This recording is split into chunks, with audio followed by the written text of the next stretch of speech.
It's still Rapid TV's on StarTime channel 176, and this is Issues. I am Erajo Nancy and my co-host Ogidi Wankwo Miracle. In today's edition of the show, we will be looking at embracing language diversity in public and private education. In today's globalized society, the ability to communicate across cultures is an invaluable skill.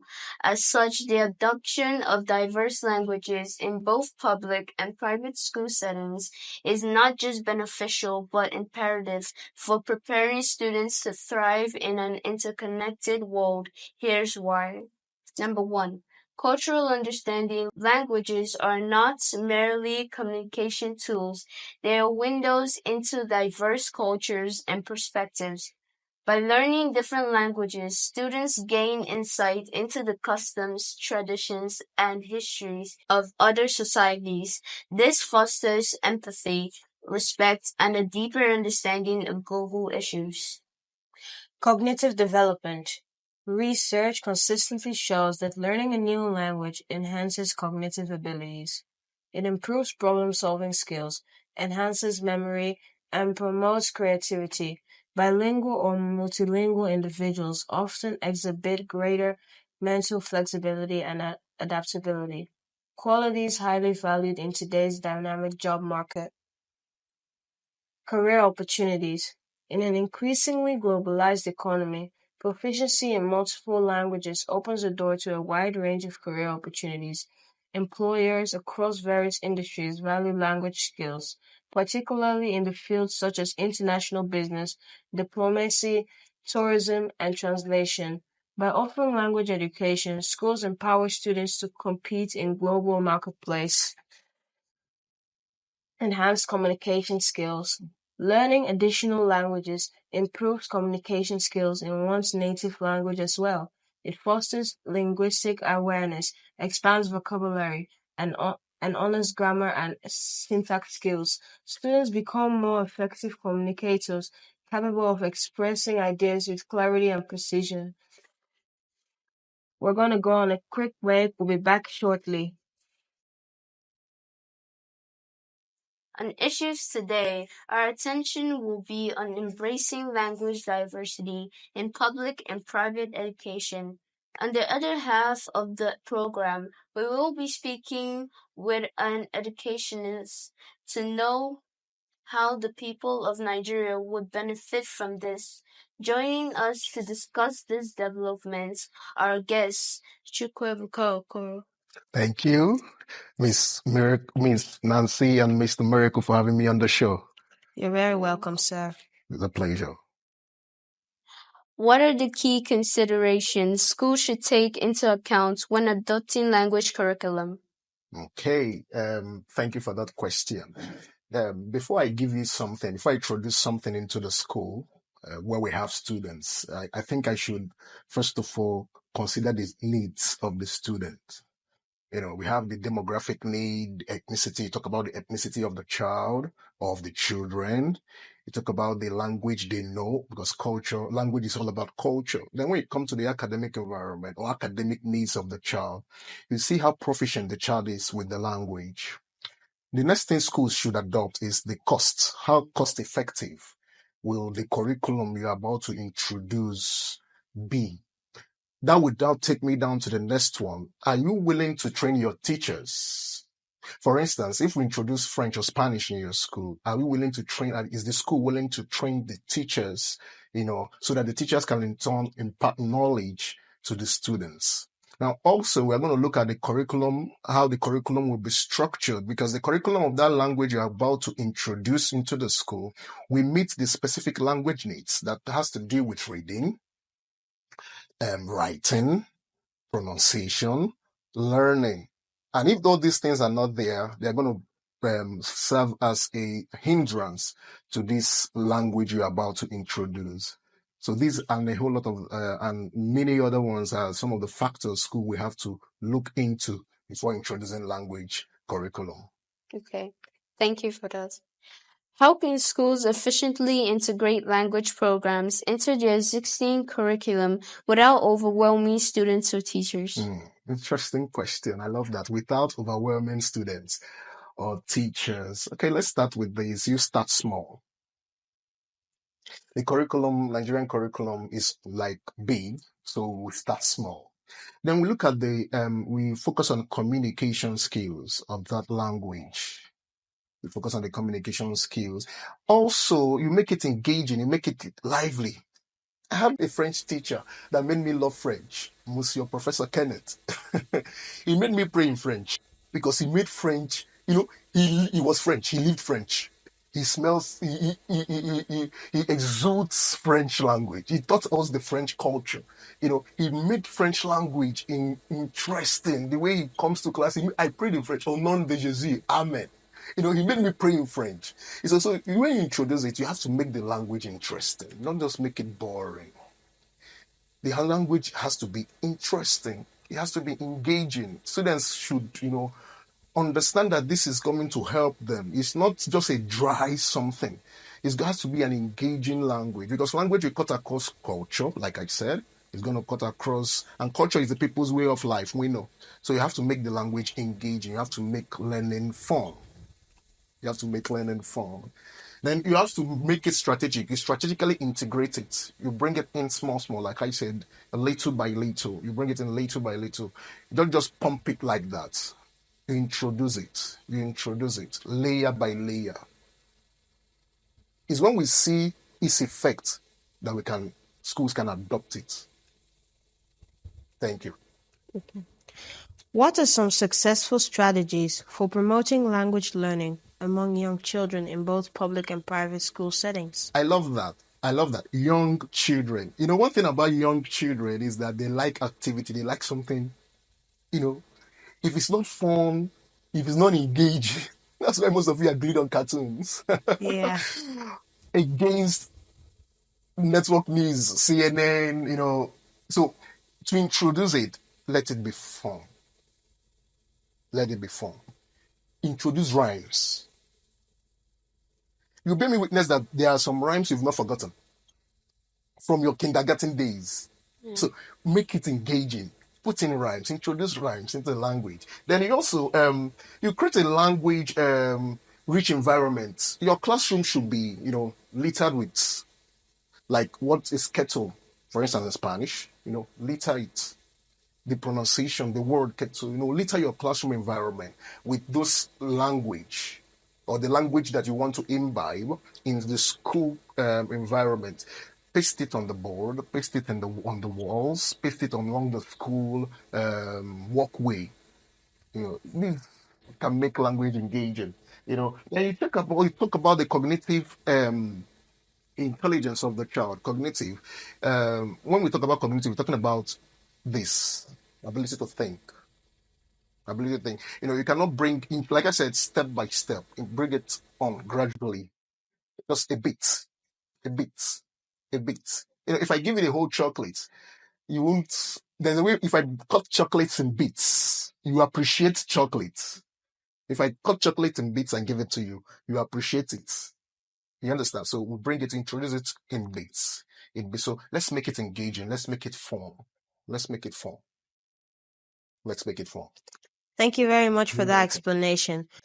We're going to go on a short break now and we'll be back shortly.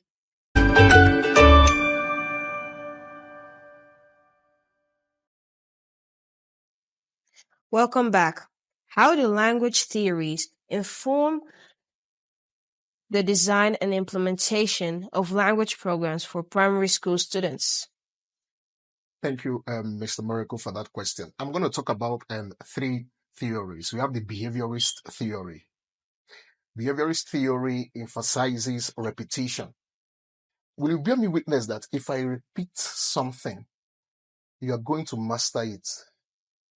True. Yes. Especially what you've not met before. And if it's language like that. So the behaviorist theory works with repetition. We have the and reinforcement. You repeat, you reinforce. If you check how houses are being built, Yes. especially it's a story building, you deck it, allow it to sit. you add another layer. So that's the behaviorist theory.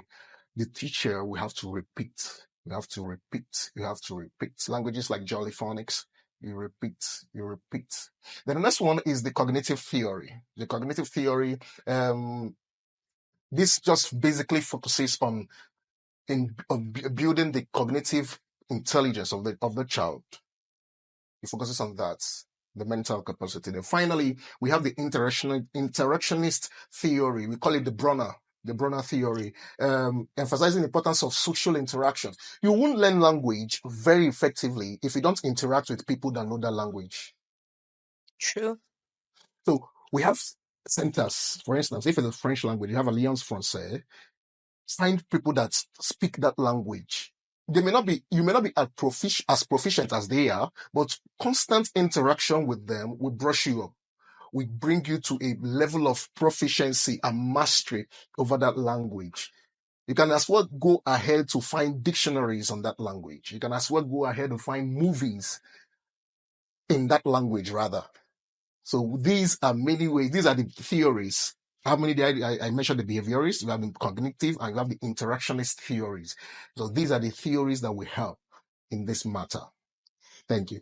Thank you very much for that explanation. Now, another question. What resources are essential for supporting language instruction in primary schools? And how can schools ensure equitable access to these resources? Resources. Thank God you are in an internet-driven age. With the smartphone, you can access any type of information you need. And we have apps. So schools should, make use of the internet. Get some language apps. We have the Duolingo if you want to learn French. A whole lot of them. Download the app. You can now imbibe, like I said, a digital, social media. Let me use something that I think you guys should know. Baby shark, do, do, do, do, do, do. I've talked about rhymes before. You Sure. understand? I've talked about rhymes before. If you can, there are apps now on YouTube, documentaries or shows. That's the word on YouTube. People are into this. You can download the apps, technology, make use of the community. Like I said, seminars. Find an expert in the language. Bring the expert to school. Let the expert train the teachers, while the teachers will in turn impute or impact the knowledge to the students. So we have the internet there. We have the education apps. Go on, just type education apps on Google. So I just mentioned one Duolingo for your French. I have a friend, he's a military man. He's a military personnel. Every day he gives me updates on how he's gone, how far he's gone, learning French with that app. So a whole lot of apps gradually. And they have been so systemic and strategic when it has to building you from the scratch, building it up from the scratch till you gain mastery of those language or of the language of your interest. So schools can imbibe these technological tools. Thank you very much for that very well explained theory that we can use internet and apps to learn language. Now, also, sorry, smart boards. You know what a smart board is? Yeah. Smart boards. That's it. Smart boards.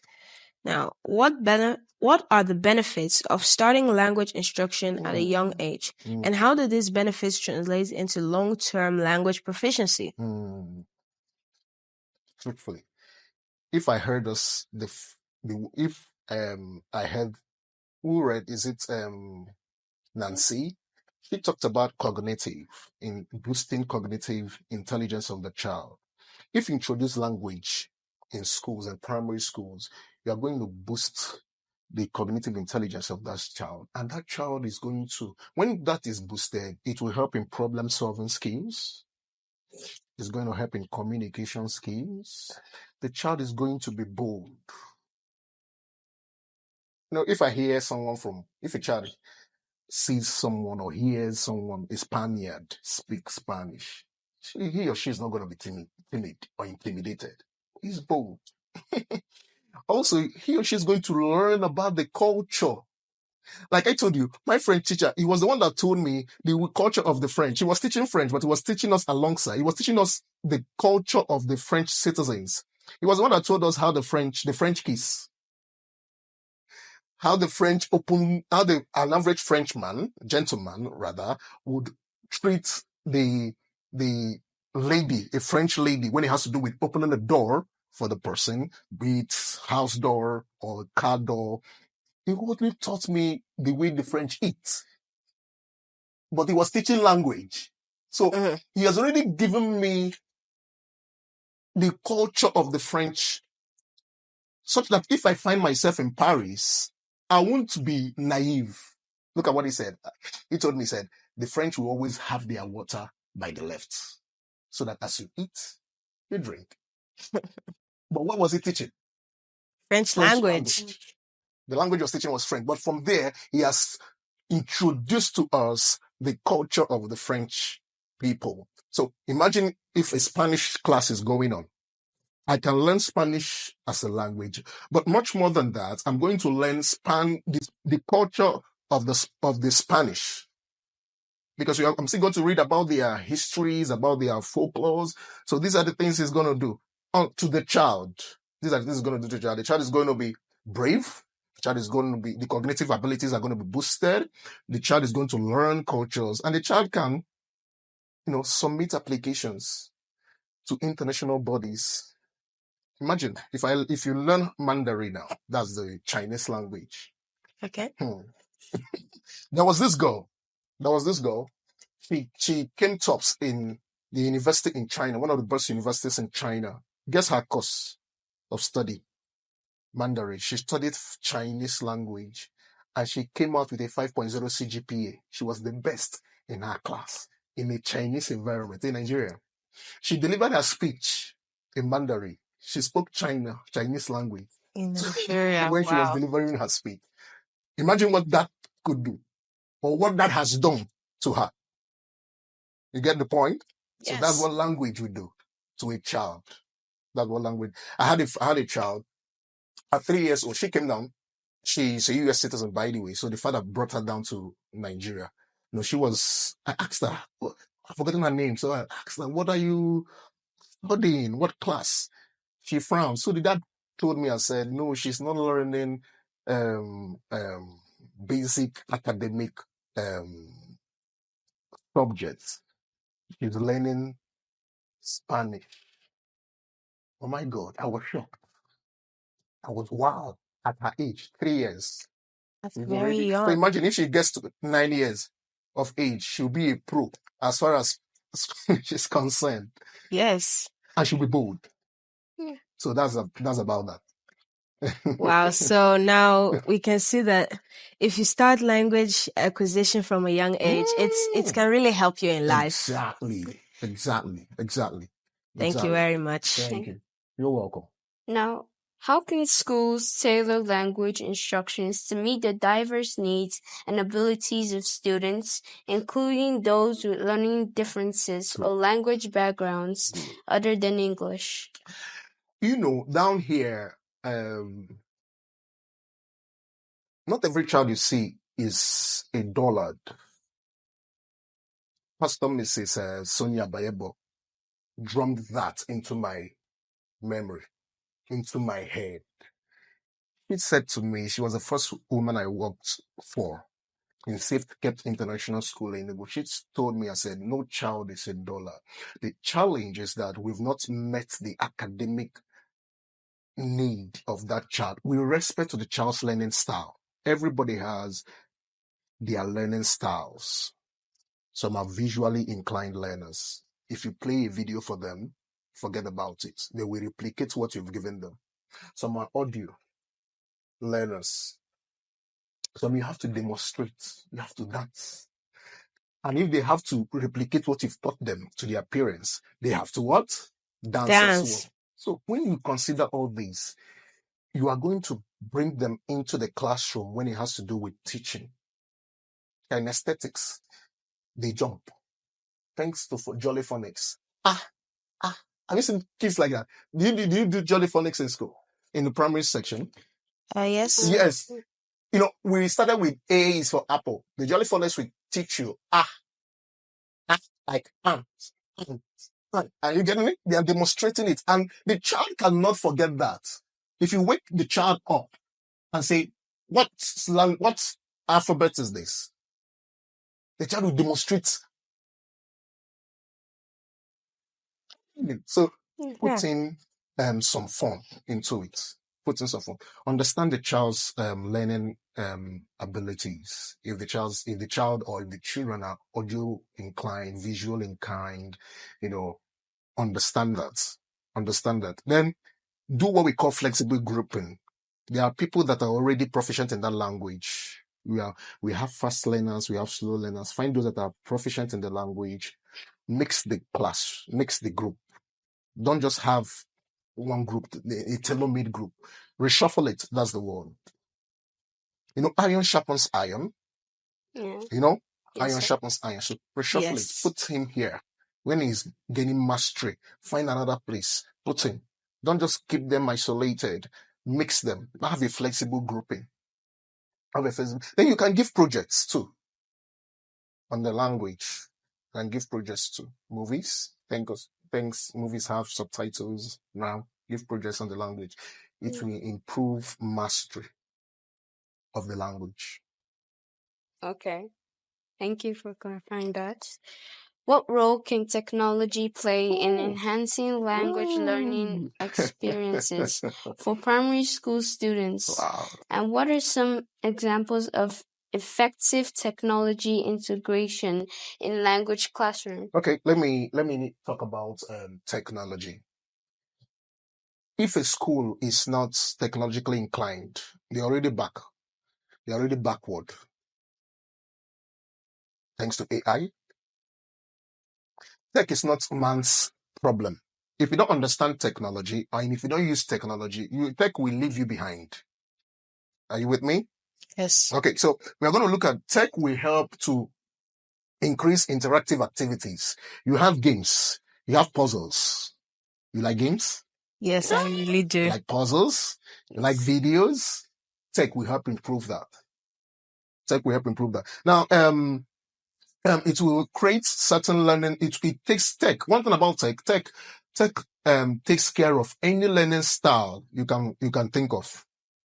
Technology will take care of any learning style you can think of. We have resources all over the internet that can take care of that. Okay, we also have we can have supplementary classroom. Like I said, you use your whiteboard to learn, scatter languages all around. Apps that we adjust to difficulty based on students' progress. There are apps that adjust to your difficulty. Step. Education is like a step. You don't jump it. You take it step by step, by step, by step. So that's the role of technology. That's the role of the internet. Make good use of the internet. Go to YouTube, go to Google Play Store, just type. I mentioned one while I was talking, Duolingo. Download as much as you can, and you get yourself started. Okay. Thank you. Now we're going to go on a quick break. We'll be right back shortly.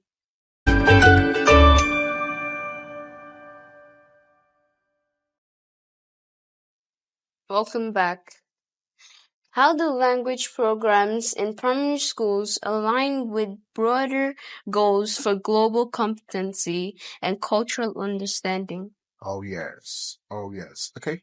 When we talk about language programs, it will give the children a springboard on the global stage. To give them a springboard on the global stage. That's what we do first of all, such that when you get to the global community, be it on the internet, if someone makes a remark with respect to a language or using a target language, you're not going to get lost. You're not going to get lost. For instance, danke. Danke is the German word for thank you. Namaste. I think it's Japanese, right? No, Namaste is India. He's really giving me a springboard. If I meet an Indian person, I just say Namaste. The person will be like, okay, he has a little knowledge of my language. Are you with me? Yes. Yes. So if I speak, it's going to be like, okay, the first impression is, have you lived in India before? I said, no, but I can speak a little bit of it. At least I know some basic words in India. Namaste. Okay. The next thing it's going to do is that, you'll become more aware of your ability. A lot of things are locked up in a child, and you mustn't quench them. You mustn't let a child know that he or she can't learn. So when a child begins to make use of languages that are not his or native to him, it's going to open him up to a whole lot of abilities he never knew he had. So that's the thing it's going to do for you or for a child on the global stage. The child will be like, okay, if I can learn this, I think I can do this. If I can learn this, I think I can do this. If I can learn this, I think I can do this. It's going to help boost the child's confidence. That's what it would do. Thank you. So what are some common challenges schools face when implementing language programs, and what strategies can help overcome these challenges? Okay, one of the first things, or one of the major challenges schools face, is training their teachers. Most of these language courses are costly, by the way. And so they face the challenge of training their teachers because most schools think, not that they cannot fund it, but they think that they can fund it. And so that's a challenge. Another thing is the curriculum and the resources. The curriculum and the resources. This is another challenge most schools face. The next thing is the class size. The class size. Most schools, when you walk into them, you have 50 students per teacher. That's like a church. That's like a crusade field, a mini crusade ground. So the class size, because the why I say class size is because, like I told you, every child has their learning pace and they have their learning styles. Everybody is not given to audio. Everybody is not given to visuals. Everybody is not given to kinesthetics. So if the classroom is big, there's going to be a problem with implementing that language, the target language. So to cop that for classroom, separate the class or divide the class. At least we have 20 or 15 to a teacher. The teacher will understand the learning abilities and gaps of each of the children and know how to come in and foster growth with respect to learning that language. Then students may not see, most students don't see the immediate need of learning a language. True. That How is many, very true. how many students do you have learning French in your school? All of them. Yes, Yeah. All of everyone. them. Oh, I love that. But if you see, as they progress, they don't find it. For instance, they get to the other classes, the higher senior classes, the senior secondary schools, the SS classes, most of them will drop it. They don't know the value. You understand? For instance, if you're going to Yes. do anything that has to do with engineering, the marine environment, marine engineering, at least you should know French. At least you Yeah. should know German, because you're going to meet expatriates. You understand? So some students don't really find the immediate need of learning a language. So the instructor will have to tell them, this is where this thing will help you in the nearest future. So when you tell a child, this is the importance of this language I'm teaching, the child is going to take it serious. That is going to take it serious. Okay, now, make the curriculum creative. That's another way to curb these challenges. Make the curriculum creative. In as much as it should not be cumbersome, let it not be uninteresting. Make the curriculum creative. Make it creative. Those in the ministry, make it creative of education. Make the curriculum creative. And you know what I mean by making it creative? Bring in videos, bring in audios, bring in stories, Things that can entertain them. Thank you. Things that then you partner with native language firms. I mentioned the Alliance Française. Bring in somebody from the Alliance Française. Let him come and talk to your students. Train your teachers. I'm very, very particular about training your teachers. Because I will say something. I am the co-founder of See That Solutions. Sit down and think.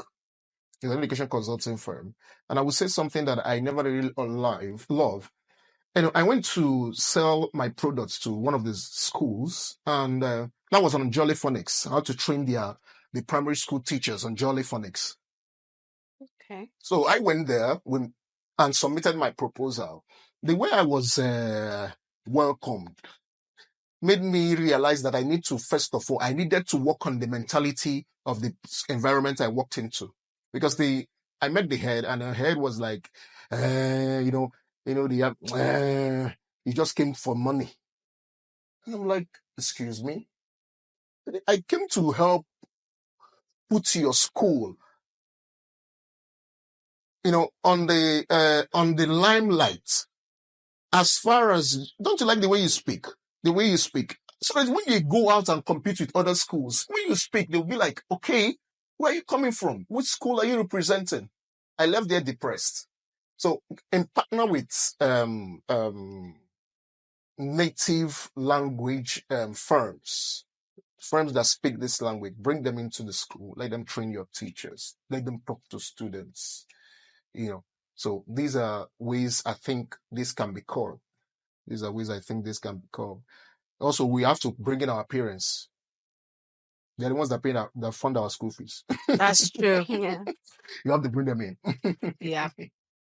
So, how can schools engage parents and the Okay. broader community in supporting language learning initiatives for primary school students? Bring your parents to school. Let the school call for. We can have a cooking competition on the culture, on this meal, let's say of the French or of the Spanish, of the Spaniard, or of Spain rather, or of China.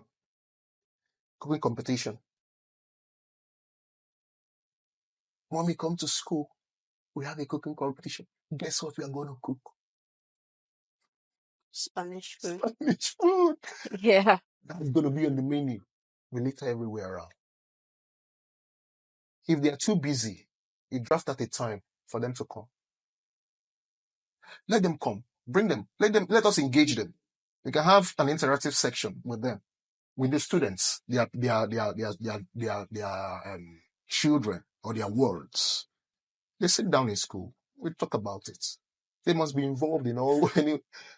Let us also let the school also update them on the apps that can help them. If you learn something in school and if you come back home, learning doesn't only end in the four walls of the school. It also gets to the home.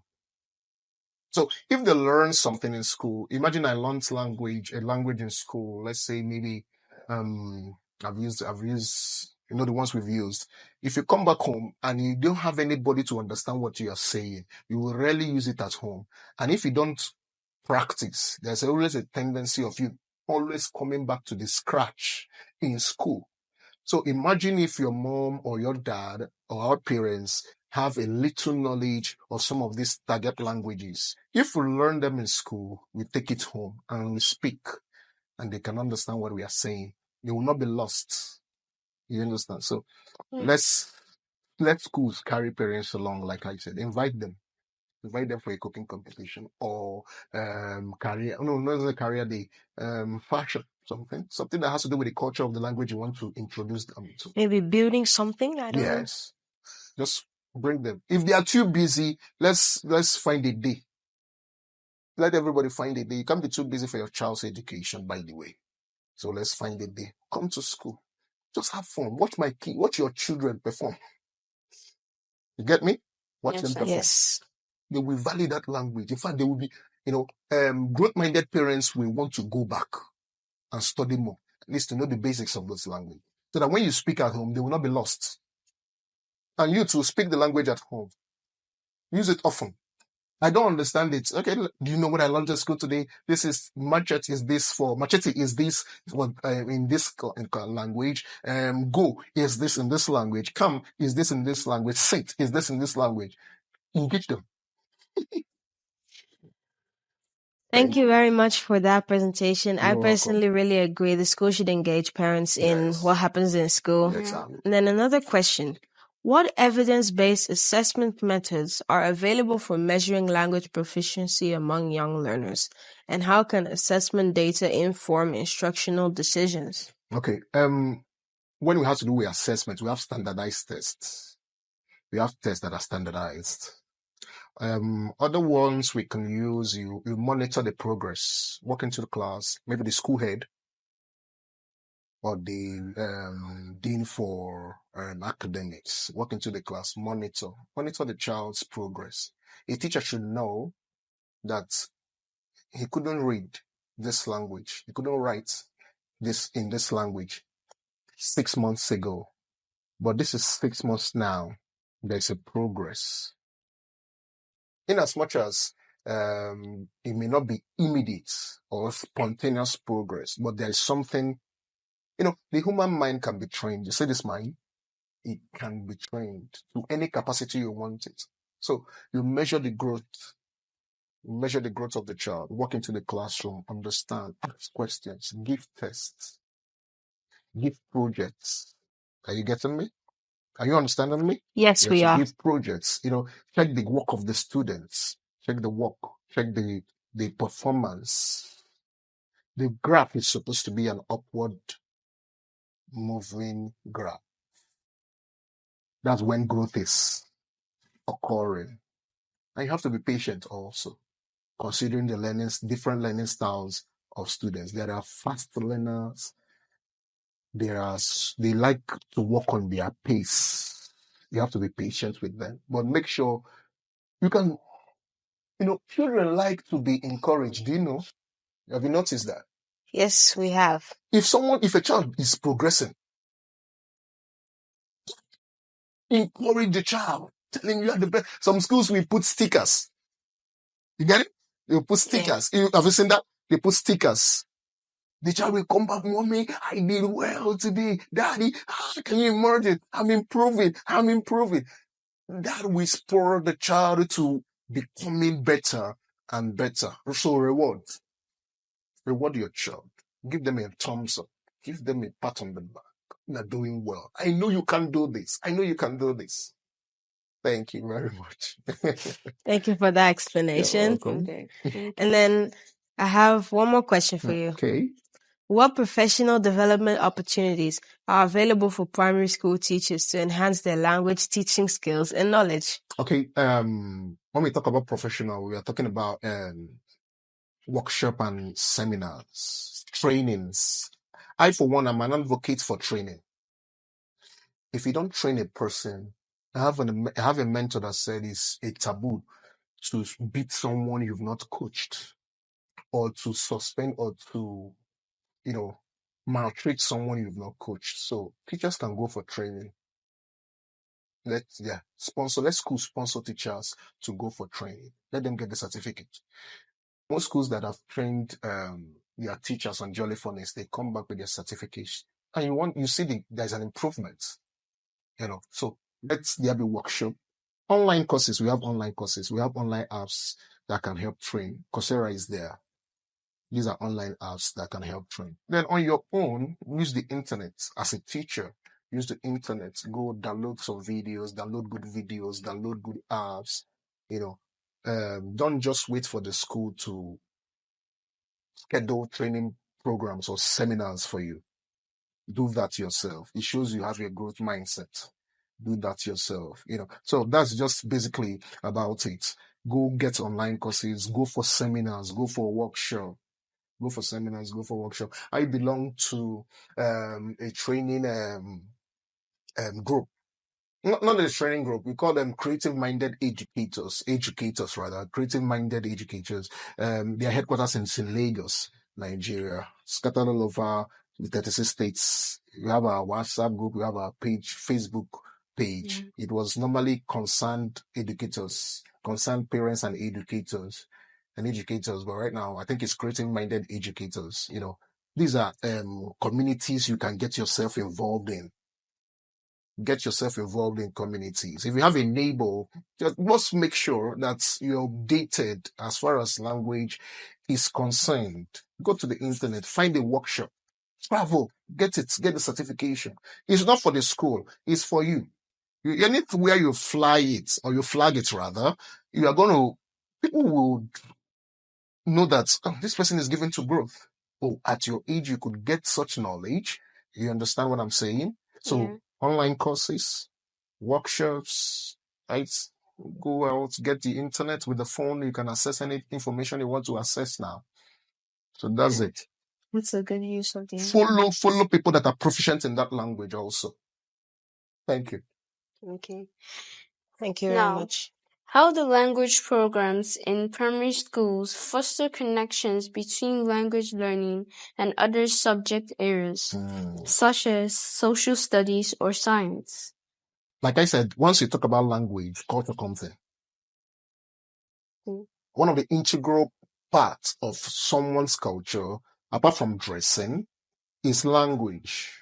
So, how to know an Argentine or a Portuguese is that he speaks Portuguese. So, it would, the child will begin to know the culture of the language he or she is learning. Next one is, it will enhance the vocabulary development of the child. It will, see, cognitive. It will enhance the vocabulary development rather, sorry, of the child. We have language It will. dictionaries. I don't know. Have you seen them? We have language dictionaries. Have you seen Yes, one? yes. Do you have in a school? Yes. Yeah, it should be in your libraries. So it would, like I told you, Monsieur Kenneth, that was one of the teachers I missed. The man is Zeus French. We greet him in French. In his class, we speak only French. We speak French. So we go and listen, we go find anything that has to do with French. If we know that we're going to have a class with Monsieur Kenneth tomorrow, you understand what I mean? So from there, we're going to learn cultures about the French people. So the child is going to learn cultures. The child's vocabulary is going to be well developed. So nobody's losing. The child is not losing. The child is gaining heavily, massively. The child is not losing. So when you see your child learning languages, don't say, they've come again. They have not come again. They want to help your child. You want to improve the cognitive ability of your child. You want to show your child you can do it. You want to help your child know the culture of other people. But eventually, he may marry from that culture. That may be true. Yeah. It's very true. Okay, thank you. You're welcome. Now, my last question here. What are some promising trends or innovations in primary school language education that educators should be aware of? Okay, promising trends. I will fall back to technology. Thanks to AI, artificial intelligence. It makes things even easier. It does. It AI does. really Yeah. improves our life. Simple. Download some apps. I mentioned some. If English is the problem, you have dictionary for phonics. I have one in my device. If I can't pronounce or if I'm looking for the diction, how to get the word, I get to the app, log in the word, click the sound button. I get the pronunciation very well. So there are trends. Go to the download apps. I have a litany of them. I have Babel, I have Kahoot, I have Dropbox, I have a Class Drop. These are some apps, and a whole lot of them. Duolingo, like I mentioned, go there, download of this, make use of the internet. The internet, a 21st century cutting edge teacher or school is a friend to internet and a friend to technology. So with data, we can get what we want. We can go to the YouTube channels we want. We can view these things we want. For instance, Igbo language, somebody can go to YouTube and learn Igbo language. There's a lady, I've forgotten her name. That's what our YouTube channel is just channeled to. If you go there, you will learn Igbo by force. Wow. Yes. Other ones, That is a scattered. way. Yes. Oh, that's well. Thank you. Okay. Thank you very You're much. welcome. Now, in conclusion, the adoption of languages in both public and private school curricula is essential for preparing students to thrive in a diverse and interconnected world by fostering cultural understanding, enhancing cognitive development, expanding career opportunities, improving communication skills, promoting inclusivity, and nurturing global citizenship. Language education equips students with the tools they need to succeed in the 21st century and beyond. Happy International Children's Day. We are kids from Danijoy International Schools, Umaya, Abia State. Thank you.